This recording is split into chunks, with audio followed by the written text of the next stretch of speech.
이 사건은 1982년 10월 17일에 공소시효가 끝남으로써 이제는 범인을 붙들어도 처벌할 수가 없게 됐다. 경찰과 검찰과 법원과 언론이 고문과 조작과 오판과 오보로서 무고한 사람들을 고생시키는 틈을 타서 범인은 면죄부를 받고 만 것이다. 힘없는 서민들이 경찰, 검찰, 법원, 언론의 총공세에 직면할 때 얼마나 비참하게 되는가를 이 사건은 똑똑하게 보여주고 있다.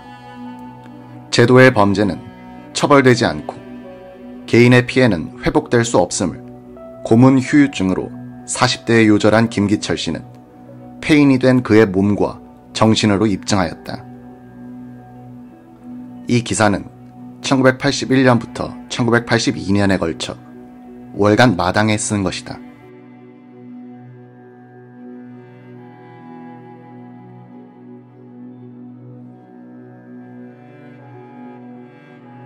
황덕수, 그래도 난 이해할 수 없는 게 많아.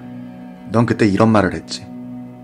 금식이와 기철이 저놈들의 범행이 성공한 뒤에는 나까지 죽여 바다에 던져놓고 완전 범죄를 꾀하려 했다고. 그러면서 화를 냈지. 그리고 금식이와 너의 얘기를 따로따로 들어보면 일치했어. 더구나 면회온 애인에게는 아이를 죽였지만 덕분에 간첩 큰 놈을 잡게 됐다고 자랑도 하고. 정대범, 난 지금 잘 기억은 안 나는데 그랬을지도 모르지. 김금식이와 내가 한 말은 일치할 수밖에 없었어. 신문은 따로 받았지만 구사범이 중간에서 연락병처럼 이쪽 저쪽으로 귀뜸을 해줬거든. 금식이는 이래 저래 했다고 말하는데 넌 그렇게 하지 않았니? 이렇게 묻는 거야. 그러면 나는 각본이 그런 방향으로 가고 있구나 하고 그랬었다고 시인했지. 모든 게 그렇게 맞춰져 간 거야. 난 구사범이 시키는 대로 수기도 썼어. 그나 사건의 경위와 참회하는 내용의 수기였어. 그것도 대부분 구씨가 코치해주는 대로 따랐었지. 김성순, 수기 쓸 때 내가 헌병대로 면회 간 적이 있어요. 아무나 가면 면회를 안 시켜준다고 해서 구사범과 함께 갔죠. 구사범이 대범이를 면회실로 불러냈어요. 난 그때만 해도 대범이가 살인을 정말 한 줄로 알았죠. 신문에 그렇게 크게 났는데 안 믿을 도리가 있나요? 면회실에서 구씨가 대범이 보고 오늘 좀 썼나? 라고 합디다. 오늘은 몸이 아파서 못 쓰겠다고 저놈이 희죽 웃으며 대답하니까 구씨는 오늘 약 사 넣어주고 갈게 라고 다정하게 이야기하는 거예요. 나는 그 꼴을 보고 있자니 속이 뒤틀려서 고함을 꽥 질렀습니다. 야, 이 새끼야. 운전사가 개를 치워 죽여도 종일 기분이 나쁜데 넌 사람 죽여놓고 뭐가 좋아 웃고 자빠졌냐. 그러니까 저 녀석이 퉁명스럽게 불쑥 내가 왜 사람을 죽였어요? 라고 해요. 구사범의 얼굴빛이 단박에 달라집디다. 너 이제 와서 그러면 되나? 라고 중얼거리면서 대범이가 아직 의리를 못 버려 참 어리석긴 하고 말합디다. 그때서야 난 뭔가 이상하다는 걸 눈치챘죠. 정대범, 김태현 검사실의 방 모석이는 어느 날 나에게 충고도 합디다. 아무래도 너희들이 이상한데 한 그대로 불어야 한다. 황덕수, 또 의문이 있어. 현장 검증 때 나는 너를 목근 포승을 잡고 다녔는데 너가 범행을 저지르지 않았더라면 어떻게 그처럼 잘할 수 있었어? 정대범, 야, 우리는 하루 전에 예행 연습을 하고 나갔단 말이야. 현장 검증 자리에 약도까지 구경해가며 한 동작 한 동작까지 그들로부터 이야기를 들었어. 넌 낮에 바깥에서 일어난 일만 봤지. 밤에 검사실이나 감방에서 무슨 짓을 했는지 모르잖아. 조갑제, 그러면 현장 검증에서 그날을 뒤에서 왼손 칼로 찌르라고 시킨 것도 그들입니까? 정대범, 그건 기억이 잘 나지 않지만 저는 무조건 시키는 대로 했으니까요. 그리고 난 짝배이 아닙니까? 나중에 보니 왼손으로 찌르면 부검에 나타난 그런 상처가 안 난다고 해서 무죄 판결의 자료가 됐습니다만 난 시키는 대로 했고 그것이 틀렸다는 얘기도 못 들었으니까 저들도 워낙 조작에 신경을 쓰다 보니 부검 결과를 잊어먹고 있었겠죠. 조갑제, 사전 연습을 했는데도 왜 대구의 현장 검증에서는 범행 모의했다는 부엉이 집까지의 길을 몰라 엉뚱한 방향으로 갔죠. 정대범, 아무리 사전 교육을 받아도 내가 한 일이 아닌데 제대로 됩니까? 현장 검증에서 실수한 게 어디 그 하나뿐입니까?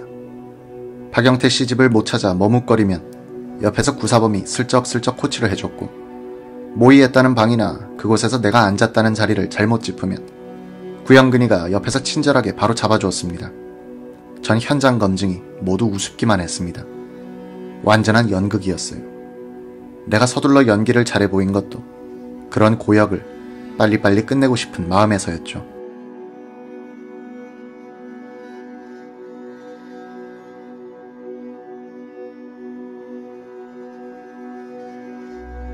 조갑제, 모치는 어떻게 대처하셨습니까?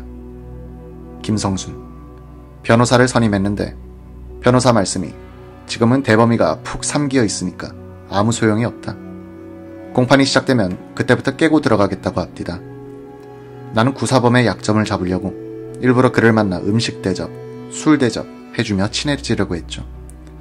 한 번은 나한테 서울 출장비 5만 원을 빌려달라고까지 합디다. 또 한 번은 해운대에서 돌부처를 하나 사준 적이 있었죠. 그 사실은 법정에서 폭로했습니다만, 첫 공판이 열리는 날 저는 미리 재판소 앞에 가서 기다렸습니다. 대범이가 출정하는 걸 보자마자 욕을 퍼부었죠. 다른 사람은 사람 죽이고도 안 죽였다고 하는데 저 새끼는 안 죽이고도 죽였다고 한다. 네가 죽으려고 환장했냐?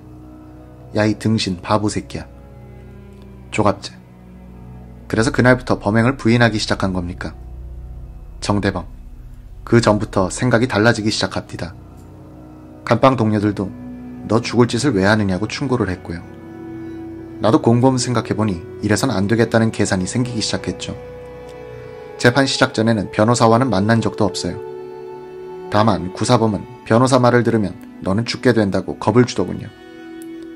그날 어머니로부터 욕을 먹자 정신이 더 들었죠. 김성순, 대범이가 1967년 10월 17일 밤에 옆방에서 잤다고 알리바이를 증언해준 사람도 있었어요. 우리가 밀양으로 이사가기 전에 살았던 집의 아주머니인데, 이 아주머니는 그런 증언을 했다고 그날 검찰에 붙들려가 얼마나 혼이 났는지 압니까? 그 다음에 증인으로 나와선 앞에 증언을 번복합디다만 이해가 가더군요.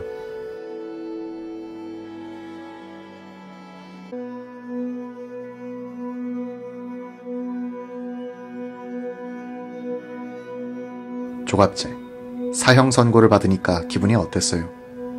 정대범, 아랫도리에서 힘이 쫙 빠지는 것 같았어요. 악이 받쳐 고함을 질렀죠.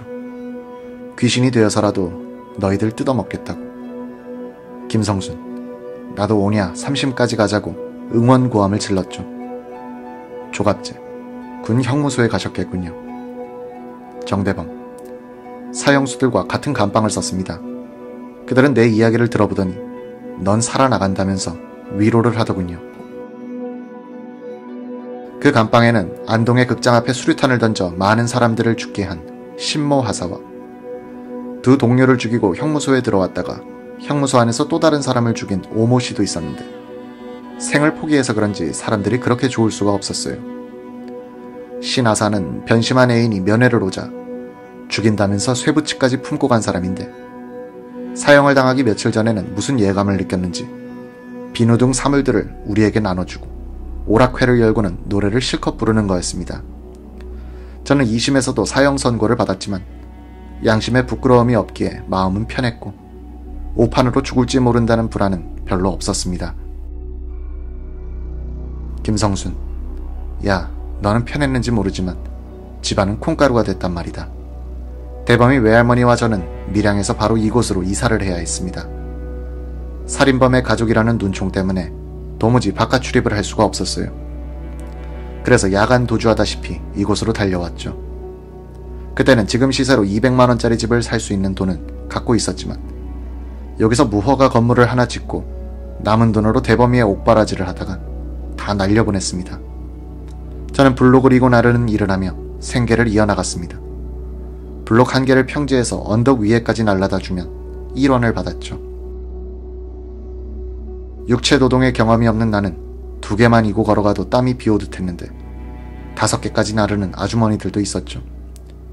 그 아주머니들은 지금 모두 골병이 들어 비만 오면 온몸이 쑤신다고 야단이죠.